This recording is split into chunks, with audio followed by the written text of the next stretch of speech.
Hey guys, welcome back to another episode of the Candy Valentino Show. Thank you so much for tuning in and spending this time with me today, because I know that you could be doing anything in the world right now and you're investing your time in your business right now to be with us. And so I have a guest today that is not going to disappoint. I have so many friends that continually tell me, you have got to meet this guy. I think that you'll hit it off. So we're going to do that today. But before I bring him on, I just want to share a little bit about what he does. Not only is he a New York Times bestselling author, a Wall Street Journal bestselling author, and is the founder of an Inc. 5000 company, is one of the fastest growing companies in America 3 years in a row, and also named Inc.'s Best Places to Work in 2020. He's a family guy. He has an incredible family and wife of 40 years and really unpacks how entrepreneurs can have your best year ever. And so it's such a pleasure to bring Michael Hyatt on the show. Michael, thanks so much for joining us today. Candy, thanks so much for having me on. So nice to meet you. Great to meet you as well. And like I said, we have so many friends in common, and I keep hearing about all the great work that you're doing and how you help entrepreneurs. So I'd love to unpack it for our audience. We have a lot of business owners, entrepreneurs, people who are looking to grow and scale. And one of the things that I certainly want to unpack your background and your career, because you've had such an extensive one, but I always love to give quick value out of the gate for our audience. And I know so often entrepreneurs are enamored by all of the shiny objects that are trying to vie for our attention in the world. But you have a way that entrepreneurs can streamline their strategies and their efforts and really fully focus on how to get truly their best year ever. Can you unpack a little bit about what entrepreneurs can do to not be so overwhelmed and have more efficiency in their business? Great question. I think part of it is realizing that not all work is created equal. There's tasks on your to-do list today that will move you forward in your goals and help you accomplish big things. And there are things that are probably just sideways energy or busy work or not that important in the big scheme of things. So how do you discern what to focus on? So the way I like to look at it is I have a little 2x2 matrix that has passion and proficiency as the two different axes. And essentially the place where you have passion, things you love to do that lights you up, where you feel like you're in flow, that's passion. Proficiency, you're good enough. You're good enough that you can get paid for this. People want that service. So when your passion and your proficiency come together, I call that the desire zone. And when you focus on desire zone activities, that's when you create the most leverage in your business. That's when you make your greatest contribution. That's when your business begins to scale. The opposite of that is the drudgery zone, where you don't have any passion or proficiency. Those are the things that bog you down. Those are the things that, frankly, in the big scheme of things, don't move you forward that much. And if you could eliminate those, automate those, or delegate those, you're going to be much further ahead so that you can focus on the things that you and only you can do. I love that. It's so interesting. The delegate, eliminate, automate is such an important framework for being able to kind of figure out what we do with those things. Is there anything, I'm sure people listening is like, oh my gosh, I know exactly what he's talking about because I despise doing this and I'm really not that great at it. Is there any framework that you can start to then unpack and say, okay, I've identified these things, but now what's next? What do I do with it? Yeah, I think, when you look at eliminate, all of us could probably get better at saying no. We say yes far too often, and we say yes to things that aren't in alignment with our vision of the future. And so I would say that's a pretty important component, is having a written, I call it a vision script. I wrote about this in my book, The Vision Driven Leader, but having a vision of exactly what you want in your business. That gives you a filter so that the distractions that show up in your doorstep masquerading as opportunities, you can quickly tell them to go away because they don't really fit the bigger plan. So learning to say no, stop being a people pleaser. People do understand. In fact, I've had so many people I've said no to that have come back to me and said, thank you for getting back to me. And oh, by the way, I respect the fact that you said no. So eliminate, get better at saying no. Automate, so much cool technology out there today that can enable us to automate repetitive tasks. And I include under automation things like batching tasks together so that, like today, we're recording this podcast interview. And when I record my podcast interviews, I do lots of them at one time because I'm already in that headspace, already set up, all of that. And then, of course, delegation. And that's where I find entrepreneurs really struggle because they have these limiting beliefs. And the limiting beliefs are one of these three. Either they think, if I want it done right, I have to do it myself.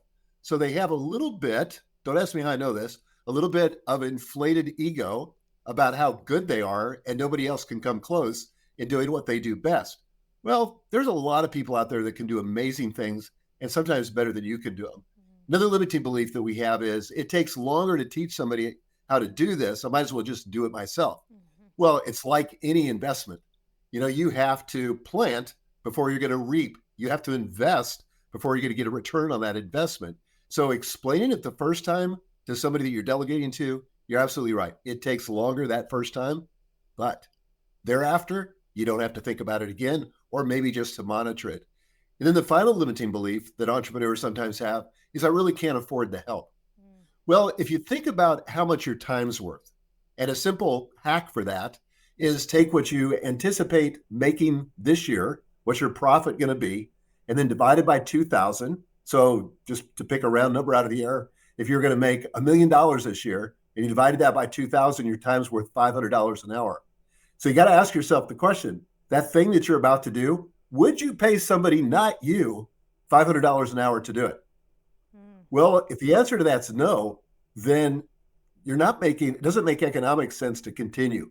You need to delegate it to somebody else that can do it for less money than you would charge. Oh, you're speaking my language. I know why everybody wanted us to connect because this is Awesome. you were 100% right. Like these are actually what moves the needles for people to get out of working inside of their business, being stuck in it, and can start to really scale and grow. And it's funny, the one thing that you mentioned about how they always have the little bit of the ego thinking they have to do it themselves. I've coined the phrase controlitis. It's a disease that entrepreneurs have. They think they need to control everything because only they can do it best. And so it's so interesting that a lot of these principles, when you really unpack them, it's really what helps entrepreneurs break through to the next level. And so I love that you shared that so much. One of the things that you mentioned about blocking and batching, and I'm a huge proponent. I'm doing podcast interviews all day. When I write for that day. I always batch and block time. Somebody may hear that conceptually and think, okay, guys, that's great. But how do I start to identify that? And how can I work my calendar in a way that gives me the ability to do that? And I have a feeling you have a great process for this. Can you help us just share maybe what that is? Well, in my book, Free to Focus, I have a whole chapter devoted to unpacking the ideal week. And this is basically a way that you'll structure your week as if you had 100% control of your time. Now, obviously, we don't have 100% control of our time, and even the best laid plans go awry from time to time. But to the extent that we can control our time, and we can control it more than we think, how would we lay out our week? So, for example, for me, all my internal meetings with the team happen on Mondays because, again, I'm in that headspace. I want to batch it together. I don't want to be interrupted throughout the day. My creative days, like today, is almost 100% just a creative day. I'm recording videos all day long. So I get all set up and there's no reason to, tear that down, do one video, tear it down, and then have to do it again tomorrow. So what can best be done on what days? My personal coaching, that happens on Wednesdays. So all day long, back-to-back coaching calls. Again, I'm in that headspace.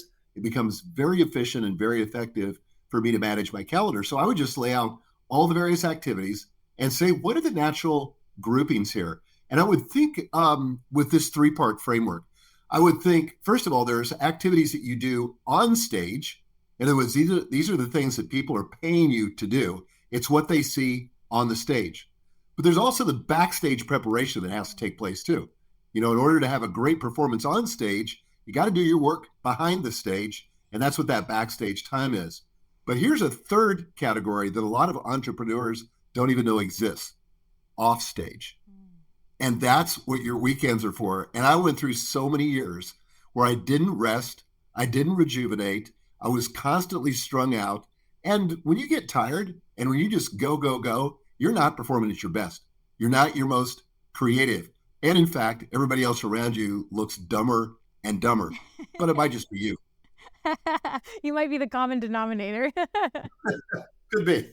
And obviously you've put some work into that. Otherwise you wouldn't have been married for the last 40 years. Can you share for that entrepreneur that's like, you know what, guys, this is great in concept, but if I don't show up for my business, if I don't work the weekends, if I don't work the evenings and skip soccer practice with my kids, I'm not going to be able to get everything that I need done. Can you maybe speak to that person for a moment?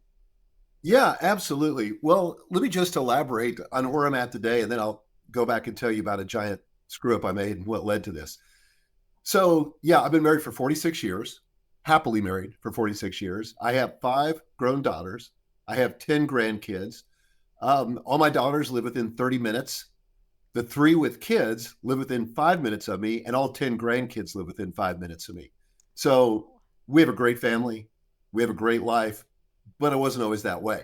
And, things happen from time to time too. So it's not like it's always perfect. But about 20 years ago, I was working for a large book publishing company, and I was given responsibility for one of the 14 divisions in that company. And we were a publicly held company. That division was dead last. It was going backwards in terms of revenue growth. It was the least profitable division in the company. And the CEO asked me to become the general manager. And then he said, how long is it going to take you to turn this around? So I didn't have a clue. I just guessed. I said, I think 3 years. He said, well, that's pretty much what I was thinking. So he said, go for it. Now, at first it scared me, but then I started to realize I can't really screw this up. This division is in such bad shape that probably if I just show up every day, it's going to get better. Well, I rolled up my sleeves. So did my team. We were working 70, 80 weeks, working through the weekends, working through vacations, not taking vacations, all the usual things. But we were able to turn that division around in a year and a half. So half the time we went from number 14 to number 1 in every important metric. We were the fastest growing division. We were the most profitable division. And I got the biggest bonus check I'd ever received in my life. It was more than my annual salary. Wow. So I just knew my wife would be excited about this. So I drove home, couldn't wait to find her in the house and show her the check. And I did, and I unfurled it. And she was kind of nonplussed. She wasn't that impressed. She said, honey, we need to talk. Well, man, my heart sank because this didn't sound good. So we went into the den and we sat down, and she began to tear up. And she said, well, first of all, I appreciate all that you've done for our family, and I'm so grateful. But she said, I got to be honest, you're never home. And even when you are, your head's somewhere else. You're not fully present. And your 5 daughters need you now more than ever. And then she began to cry. And she said, if I'm honest, I feel like a single mom. Well, that slew me because that wasn't what I was going for. And I felt stuck. I felt like I was facing this impossible choice. I could either win at work or I could succeed at life, but it was one or the other. And so I began to think as I was processing that, is there a third option? Is there an option that'll allow me to win at work and succeed at life, something now I call the double win? Is that possible? So that as my success scales, my freedom scales. And for most entrepreneurs, it's exactly the opposite. As their success scales, they begin to run out of time, they begin to run out of freedom, and everything takes a backseat to work. And that's not a sustainable or a healthy position to be in. Yeah, it's kind of the opposite, right? People think they're starting a business and they accidentally create a job, and a job that they have to show up for all the time, right? And so I think that's right. Such an important distinction that you made.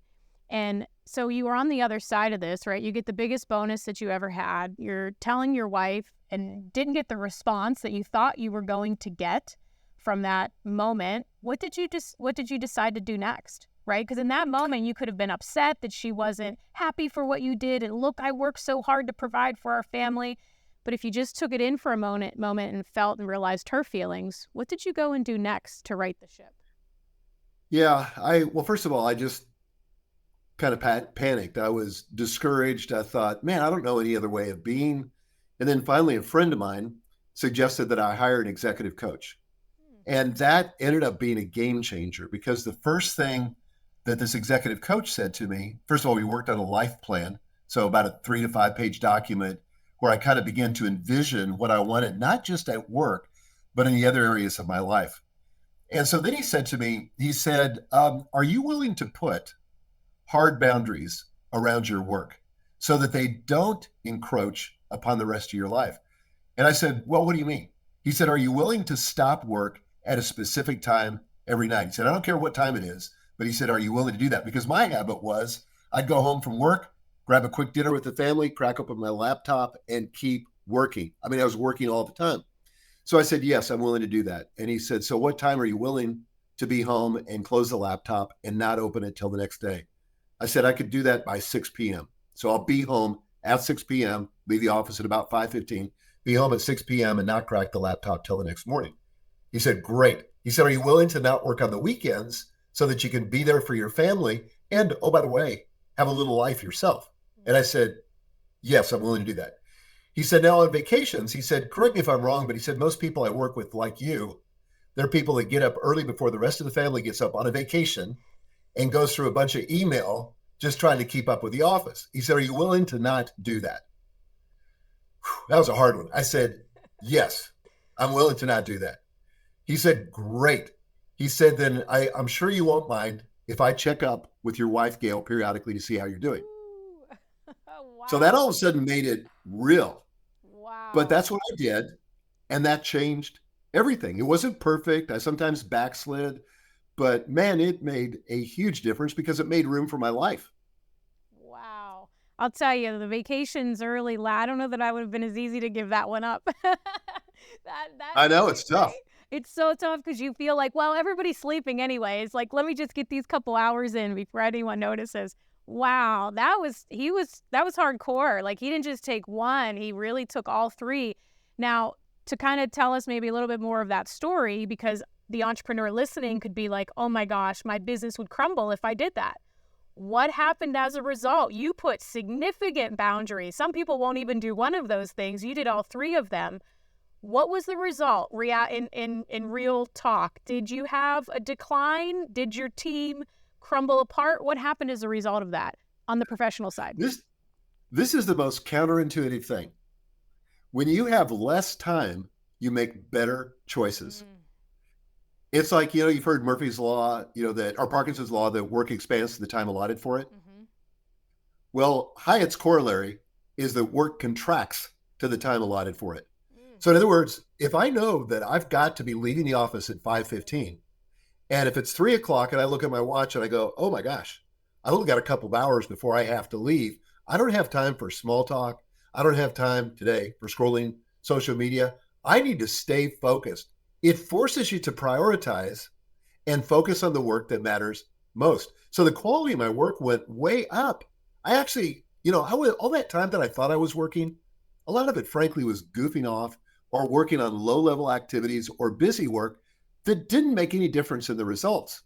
But now I had limited time. I had to choose my activities carefully, and I made wise choices about what to give my attention, my focus, and my work to. And so that changed everything. I felt like I became more valuable to the company, more productive in so many different ways, but all because I had that constraint. Constraints are our friends. So almost that constraint and putting those boundaries around not only condensed time, but you feel made it far more efficient than if you just would have been working all of the time. Well, think about it this way. How productive are you on the Friday before you go on a 1-week vacation? I mean, you're crazy productive because you realize, the airplane's leaving tomorrow morning or tonight or whatever, and I just got to stick with it. I've got to be my most uber productive self. So that time constraint forces focus. And then the batching, correct? That's like, it's almost another way that you're kind of condensing time by batching. So if you're leaving Friday night, here's all of the most important activities that you can put in on a Friday. You're just basically creating the discipline of doing that when you don't have a plane taking off. That's right. Yeah. Now, so take us back to, obviously that was a pivotal moment, 1.5 years, you condensed time, turned that. By the way, it was so, when you were talking about the CEO coming to you and giving you the 14th worst performing vertical in the company, it was like, oh, lucky you. Like you're getting this to turn around, right? And often that's exciting, but also like, how did you pull the short straw? Would have been like my thought instantly.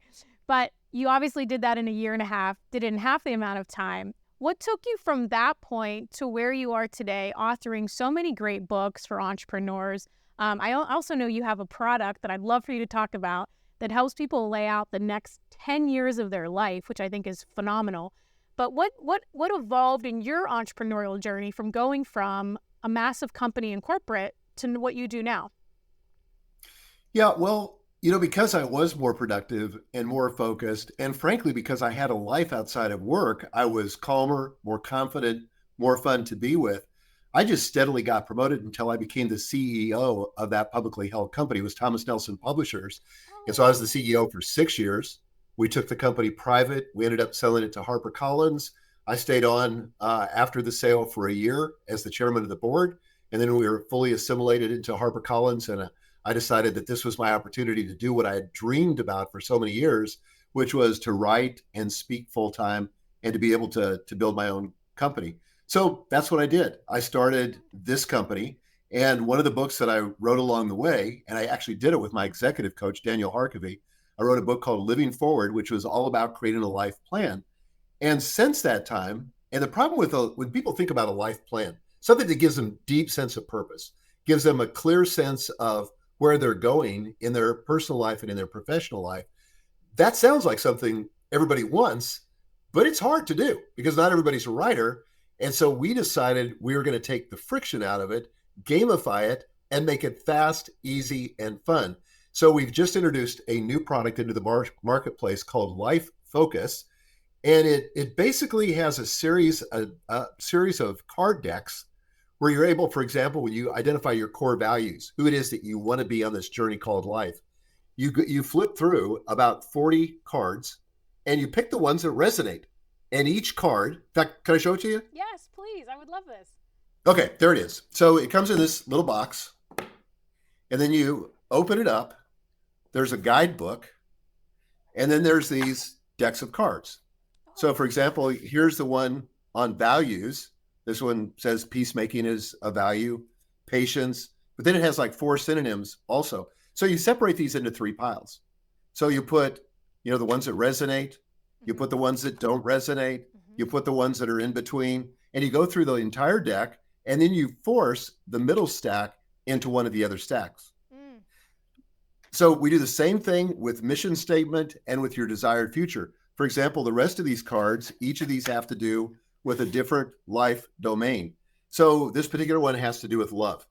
So it's got these statements on here about your future written in the present tense as though it were a current reality. And the idea is to pick the ones that really resonate with you and make sense. And it's a way to kind of almost like paint by numbers, kind of get your life plan together and come up with the entire document. And we've now taken hundreds of people through this process who didn't have a life plan previously. And it's made a huge difference for them. They've been so excited to have a sense of where they're going in the future. Oh my gosh, I love that. And I love how you made it, that literally looks like a game, that you would buy at the store, just a little bit of a thicker version of it. Because so often, even in business, right, we go to write our mission statement or our purpose or what is the vision, and you just look at a blank screen and you're like, I don't even know where to go from this. Exactly. The same thing writing a book sometimes, right? Like you look at the screen and you're like, what do I even do? So the fact that you have this is so valuable because I find when entrepreneurs really get off the rails is when they haven't clearly defined how, not even their life, but how is this business going to fit in their life, right? Because we can create and architect any type of business that we want, but how is it going to fit in our goal of our life so that you don't wake up in golden handcuffs one day and hate the business that you built, which I see so often. This is like your roadmap to make sure that every other decision falls in line with this life plan. And I think that it would keep life maybe in some guardrails, right? So that you don't go after every single shiny opportunity that happens to come your way. Well, it gives you the opportunity to live by design. So this was about 5 years after we'd been married, my wife, Gail, and I, and we decided to go to Hawaii on a vacation. We didn't have much money. We couldn't afford a lot of entertainment. So what we decided to do was that we were going to learn how to snorkel. And so the hotel was offering free lessons. We learned how to snorkel. We went out on the reef. Oh my gosh, we were blown away. We said, let's do this all week. It won't cost us anything. We'll just use the equipment that the hotel gave us. Well, the next morning we go out to the lagoon that was adjacent to the hotel and we began paddling around. We were totally swept up in all these, beautiful multicolored fish and the seagrasses gently swaying in the current. And we were just mesmerized by it and totally distracted. What we didn't realize is that we got caught by a riptide and swept way out to sea. I don't know how it happened, but when we looked up, the hotel looked like a postage stamp in the distance, scared us to death. And so my wife looked up, she screamed, I screamed. She said, what are we going to do? And I said, we're going to swim like crazy and hope we can make it back. Now, we didn't know you're not supposed to swim against a riptide. We didn't know any better, but we just swam hard for the shore. Finally, after about 45 minutes, we pulled ourselves up on the beach, collapsed, and we didn't go snorkeling for another 20 years. But the thing that we learned is that nobody drifts to a destination they would have chosen.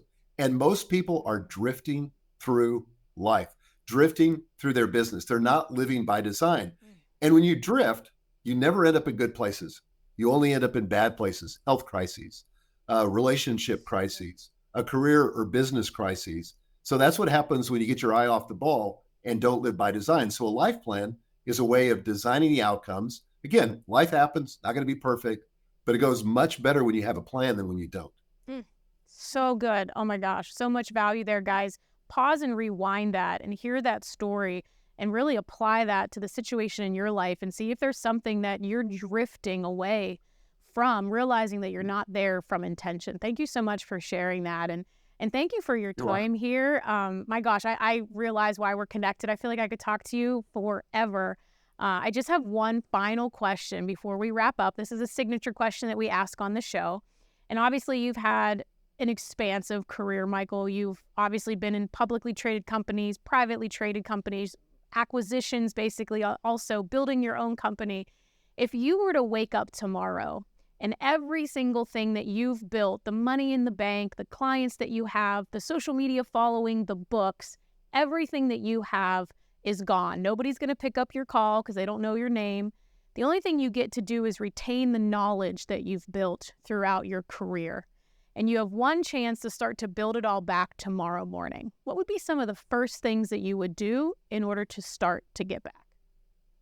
I would absolutely do coaching because I think that's an opportunity for and everybody's an expert in some field, but to take whatever your expertise is, and it's probably something you take for granted and think that everybody else knows how to do, but they don't. And I would begin to coach people. And that's essentially what I did. When I left Thomas Nelson Publishers, I had built a pretty large social media following as the CEO of that company. And so I decided that I was going to teach people how to build a social media following. So I wrote a book called Platform, Get Noticed in a Noisy World, became a New York Times bestseller. And I began coaching and building a membership site, and it just all grew from there. But just take what you know and capitalize on that. That's where the real power is. It's not your physical assets or the material assets, but it's the knowledge and wisdom in your brain that you can monetize and build a business around. I love that. Your net worth will never outgrow your knowledge. So good. Thank you so much for coming. Please let us know, how can everyone find you, follow you, find Life Focus? Tell us where all the things are. Thanks, Candy. You can go to fullfocus.co, fullfocus.co. And if you do a /Life Focus, you'll see the Life Focus program there. But that has everything, all my social media stuff, all that. Awesome. Michael Hyatt, thank you so much for joining us today. It was such a pleasure. Thank you, Candy.